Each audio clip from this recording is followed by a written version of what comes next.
Greetings and welcome to another episode of 2-Minute Theology. We always go over 2 minutes. I'm going to try to stay to 2 minutes, but I can't make any promises because today we're going to talk about a huge doctrine, the doctrine of justification. This is an absolutely essential doctrine to the Christian faith. Look at what Martin Luther wrote. This one and firm rock, which we call the doctrine of justification, is the chief article of the whole Christian doctrine, which comprehends the understanding of all godliness. John Calvin, another reformer, called justification the hinge of the Reformation. That's pretty big. If we could boil down the central issue, the central doctrine that was at stake at the Protestant Reformation, it was the doctrine of justification. In fact, I would go so far as to say that the doctrine that still divides Catholics and Protestants today is this idea. So now that I've piqued your interest, what is justification? To answer that question, we need to go back to the very first instance of faith in the entire Bible, Abraham, the man of faith. Look at what is written in Genesis chapter 15, verse 6. It says this about Abraham. And he believed the Lord, and he counted it to him as righteousness. So the Apostle Paul is going to refer back to this little verse on more than one occasion. Why is it so important? Well, a couple reasons. One, justification is by faith alone. Abraham believed the Lord. Galatians chapter 2, verse 16. We know that a person is not justified by works of the law, but through faith in Jesus Christ. Number two, justification is a counting of righteousness to sinners who have no righteousness of their own.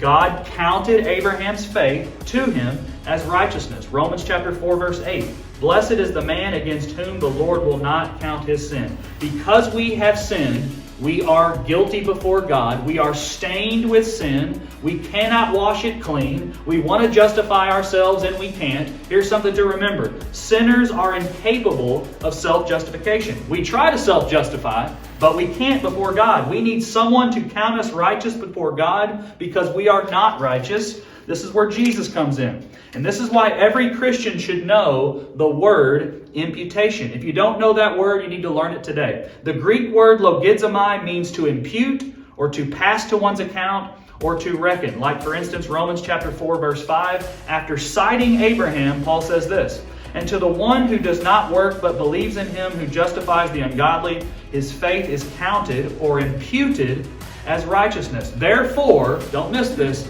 justification is imputed righteousness. We can think of imputation, that term, as a forensic term. And by forensic, I don't mean CSI. I don't mean a crime scene. I mean in the judicial sense, like in a court of law. When we stand before the cosmic judge, God, at Judgment Day, in the divine courtroom, He sees no righteousness in us. All He sees are wretched, guilty sinners who deserve to be punished.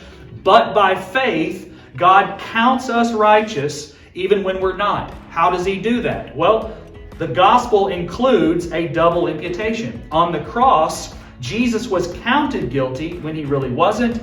By faith in Christ, God counts sinners righteous when they're really not. This is why Martin Luther, the reformer, wrestled with Romans chapter 1, verse 17. That phrase, the righteousness of God, struck fear in his soul because he understood that he was unrighteous, and he asked himself, how could a truly perfectly righteous God accept an unrighteous sinner like me? Luther knew his sin well, and he knew the righteousness of God well, but what brought him peace was in studying the Scriptures, he understood that Paul didn't mean righteousness of God in the necessarily as an attribute, but as imputed righteousness. It's a gift. Christ gives us His righteousness. This is why Luther called it a divine exchange. Christ takes our unrighteousness and gives us His righteousness. It's imputed, not imparted righteousness. And what I mean by that is God accepts us not because we're inherently righteous, but because of what Christ has done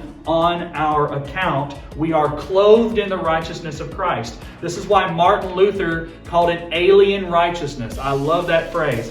Why did he call it that? Because it comes from outside of ourselves. It comes from someone other than us. We are, in the Latin phrase, simul histus et peccator, at one and the same time, righteous and a sinner. One of my favorite verses in the entire Bible to describe what happens at justification is Philippians chapter 3, verse 9. Not having a righteousness of my own that comes from the law, but that which comes through faith in Christ, the righteousness from God that depends on faith. It's righteousness from God. It's alien. It's alien righteousness. Today, if you're justified before a holy God, it's not because of anything you ever did. We are incapable of self-justification. It is instead because of what Christ has done. He was without sin. His entire life was blameless before the Father. And it's that righteousness, not our own, that gives us good standing before the judge.